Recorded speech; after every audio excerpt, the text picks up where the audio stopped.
देवराज इंद्र बोले, भगवती कमल वासिनी नमस्कार है। देवी नारायणी को बार बार नमस्कार है। कृष्ण प्रिय भगवती महालक्ष्मी को नियंत्रण अनेक नमस्कार है। कमल के पत्थर के समान नेत्रों वाली कमलमुखी भगवान महालक्ष्मी को नमस्कार है। पदासन पदनी और वैष्णवी नाम से विख्यात शोभा पाने वाली भगवती महालक्ष्मी को बारंबार नमस्कार है। सर्वसंपन्न रूपणी सर्वांगधार देवी को नमस्कार है। भगवान श्री हरि में भक्ति उत्पन्न करने वाली तथा हर्ष प्रदान करने वाली परम कुशल देवी को बारंबार नमस्कार है। रतन पदे शोभा ने तुम भगवान श्री कृष्ण के वृक्ष स्थल विराजमान होकर कार्य की व्यवस्था करती है। तुम्हारे सब रूप चंद्रमा के समान सुंदर हैं। तुम्हें मैं बारंबार प्रणाम करता हूँ। संपूर्ण संपत्ति के अधिदात्री महादेवी के लिए बारंबार नमस्कार है।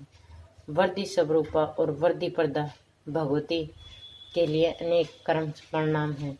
देवी तुम वैकुंठ में महालक्ष्मी, शिव समुद्र में लक्ष्मी, राजाओं के भवन में राजलक्ष्मी और इंद्र के स्वर्ग में स्वर्ग लक्ष्मी, गृहस्थों के घर में ग्रह लक्ष्मी और ग्रह देवता, सागर की आसुर भी और यज्ञ के पास दक्षिणा के रूप में विराजमान रहती हो।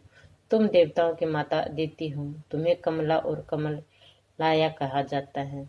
हव्य प्रदान करते समय सभा और कव्य प्रदान करने के अवसर शब्द का जो उच्चारण होता है वह भी तुम्हारा ही नाम है।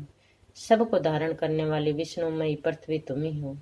भगवान नारायण की उपासना में सदा तत्पर रहने वाली देवी तुम। तुम्हारे सतवें विग्रह परम शुद्ध हैं। तुम्हारे में क्रोध और हिंसा के कचित मात्र भी सता नहीं। तुम्हें वरदा शारदा शोभा परपार्था और हरि दास स्पर्धा कहते हैं। तुम्हारे अनुपस्थितियों में सारा जगत निस्तवत होकर भसीभूत हो जाता है। तुम्हारे में न रहने में अखिल विश्व के प्राण रहते हैं।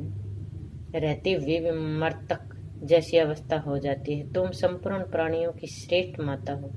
सबके बांधव रूप में तुम्हारी ही प्रधानता है। तुम्ही ही कृपया से धर्म अर्थ काम और मोक्ष प्राप्त होता है। जिस प्रकार बचपन में दुग्ध मुंह बच्चे को लिए माता है, वैसे ही तुम अखिल जगत की जननी हो। सबकी सभी अभिलाषाएं पूर्ण किया करती हो।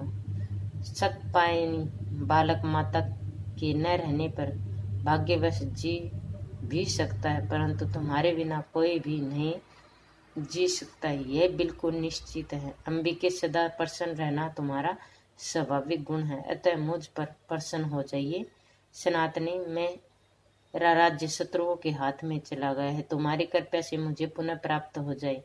हरि प्रिय, तुम्हें मुझे जब तक तुम्हारे दर्शन नहीं मिला तभी तक मैं बंधुहीन भिक्षु और संपूर्ण संपत्तियों से शून्य था, किंतु अब तो मुझे ज्ञान धर्म अखिल और अभीष्ट सौभाग्य प्रभाव प्रताप स्वाधिकार परम ऐश्वर्य पराक्रम और शुद्ध से विजय प्राप्त होनी चाहिए।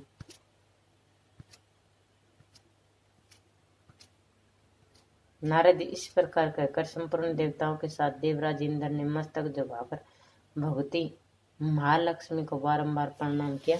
उस समय उनकी आंखों में प्रेमानंद के आंसू भरे थे। देवताओं के कल्याण अर्थ ब्रह्मा शंकर शेषनाग धर्म और तथा केशव इन सभी महानुभावों में भगवती महालक्ष्मी से प्रार्थना की। तब उस समय देवताओं में शोभा पाने वाली भगवती प्रसन्न हो गई। उन्होंने देवताओं को वर दिया और भगवान श्री कृष्ण का मनोहर पुष्पमाला संपन्न की। सभी देवता अपने अपने स्थान पर चले गए। इस समय भगवती महालक्ष्मी शीर्षाया भगवान श्री हरि के स्थान पर प्रसन्नता पूर्वक पधार गई। उन्होंने ब्रह्मा और शंकर भी देवताओं के साथ शुभ आशीर्वाद देकर प्रसन्नता पूर्वक प्रकट करते हुए अपने अपने धाम को पधार गए। यह स्रोत्र महान पवित्र है। इसका त्रिकाल पाठ करने वाला बड़भागी पुरुष कुबेर के समान राजाधिराज हो जाता है। 5 लाख जप करने पर मनुष्य के लिए यह स्रोत्र सिद्ध हो जाता है। यदि इस सिद्ध स्रोत्र का कोई निरंतर 1 महीने पाठ करे तो वह महान सुखी और राजेंद्र हो जाएगा, इसमें कोई संशय नहीं।